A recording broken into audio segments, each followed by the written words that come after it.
All right, welcome to Reston National. We are doing a the final 3 holes of Wolf. Misog is up and he's currently getting hosed. So for everyone that knows this hole, brutal pin location. That's like a Sunday pin. Literally is Sunday. But here we go. We have the gallery. Mies is on the tee box.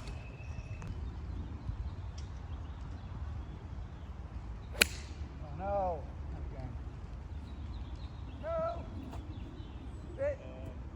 Who's top of the order? Katie.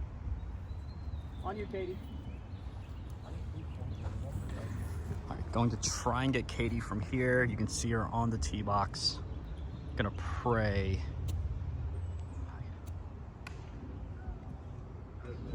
Don't know if she likes it. Pick somebody, pick Mark.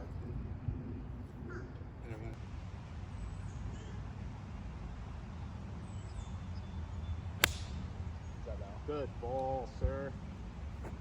Really good. Oh, sit.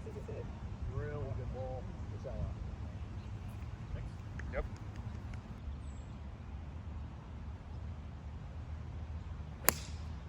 Oh, that money shot. Good God. Oh, no, it's getting closer. All right, here's the situation. We got your boy about 10 to 12 feet. Al's putting on the fringe over there. We think Misog is OB, but somewhere there. All right, who pissed off the greenskeeper at Reston National today? What an absolute nightmare of a pin. It was basically tucked behind a bunker on the far right side. There's also a big tree blocking it, if you remember from the tee shot. So unless you carve like a fade, start middle green and fade. Oh, wait a second. Is that what I did? God, I'm cocky. The reason I went really greedy, though, in all seriousness, is because for those that understand how Wolf works, basically Wolf, there's going to be a batting order rotation. There's one solo Wolf each round, and they have the decision of picking partners, playing by themselves, and there's points at stake. The way that we play it is that if there's a tie between the Wolf and the others or the teams, it carries over and doubles to the next hole. So in hole 14, Al and I run separate teams. We go birdie to push, so now there's one carryover to hole 15. On 15, Al and I go par, so we end up pushing, so now we're at 2x carryover here. This was to win the hole, and I can't believe I left that short. Al ends up giving it to me. What a gentleman. And Katie and Misog are pretty much out of this hole, so you're going to need Al to make this to go to an 8x carryover because it doubles each time. So listen in on this one and this putt, how clutch it is. Oh my God! What an absolute clutch putt. Shout out Al. That was hype to watch. Shout out Hillary as well. You're marrying one with big stones, big cojones over there, so you're a lucky woman. But basically, I think I butchered up the math. So just to be clear, on hole 14, that means there was a 2x carryover. And then after that tie on 15, there was a 4x carryover. So that putt made this hole now worth 8 points. So it's an 8-point hole, and we won't disclose how much points are worth, but all you need to know is that there was heaps, absolute heaps on the line right now. Okay, so back to the match and this hole in particular. So for those that don't understand the rules of Wolf, basically whoever is dead last in points, Misog, you end up being the Wolf for the last 2 holes. It's a way to try and get the Wolf back in the game by calling solo Wolf and trying to gain points back, but I heard them strategizing, and you won't hear it here on camera, but basically Misog's going to ask me, no matter what I do pretty much, he's going to ask me to be his partner because I'm top of the leaderboard. If I say no, it now becomes me against everyone else, which he does. I decline, so this hole is now me against them 3. He's probably going to punch it if he's smart. We're about 175 to the pin. So I end up missing Mies's punch shot, but he does punch. He kind of pull hooks it. It was a good shot, good out. He had to keep it low. He ended up in the left rough. Here's Al in the right rough, so here's a second shot. And, it was kind of hard to catch, but he does end up rolling onto the green. And that actually, I'm not going to lie. There's a lot at stake. This is an 8x hole. So every shot you're thinking just a little bit more about it. So here's me coming up. I'm in the middle of the fairway. No big deal. And I believe I have 9 iron going at like a 140, like 138, 140 pin. If you remember my comments earlier about how this plays longer, I don't have slope on my radar. I need to figure that out, but I end up being short. I thought I hit it perfect. And then here's Katie. I can't put a tracer, and you might not see it in the screen. She hits a really, really good one. She just pushed it right. So she's in the back right rough, completely fine. It's like a greenside chip. She might even be able to putt it from what I remember, but really good shot there. And then here's Misa's shot coming up where told you his punch shot ended up here. I think he had about 75, 80 yards. And he ends up hitting on the back green, if you see there. So we got ourselves a good old-fashioned putt-off. Katie just hit a really good one. Of course, Katie just throws a dart. So if you notice there in the little red circle, Katie had a off-the-green chip. She basically puts it into gimme range. I want to say it was like a foot, maybe a foot and a half tops. You can see I left my birdie putt short. That's really sick, Mark. Good job, dude. You're tight. But anyway, it's funny how any other round, 10 times out of 10, Katie gets that putt. It's definitely a gimme.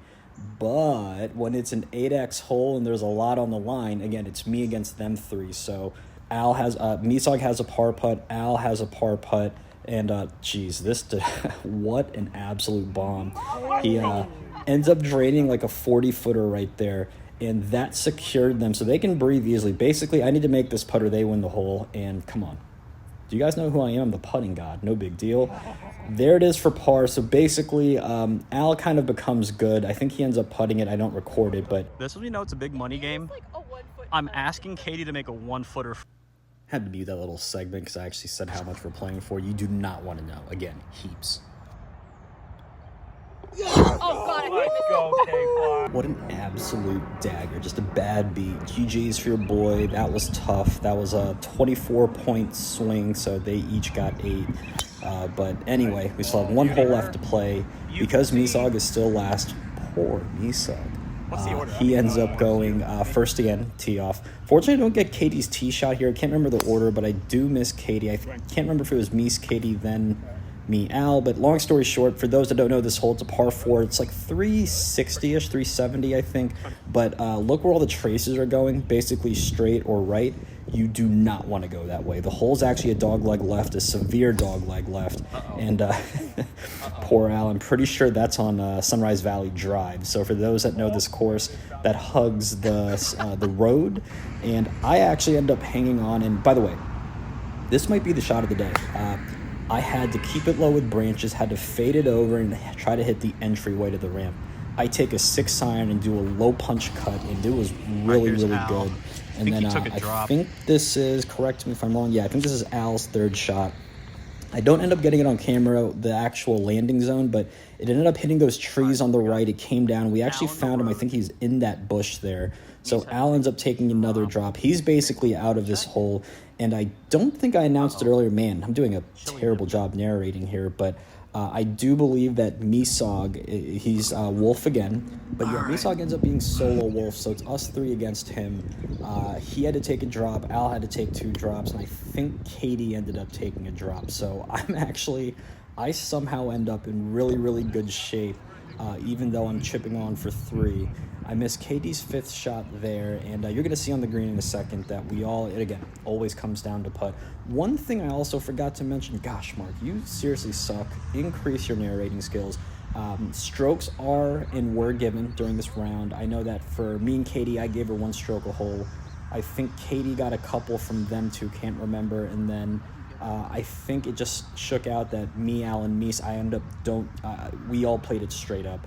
But I'm in for a bogey. This is now Katie for double, which, I think she's kind of out of the hole, assuming that I'm in for bogey, so that net bogey wouldn't have mattered.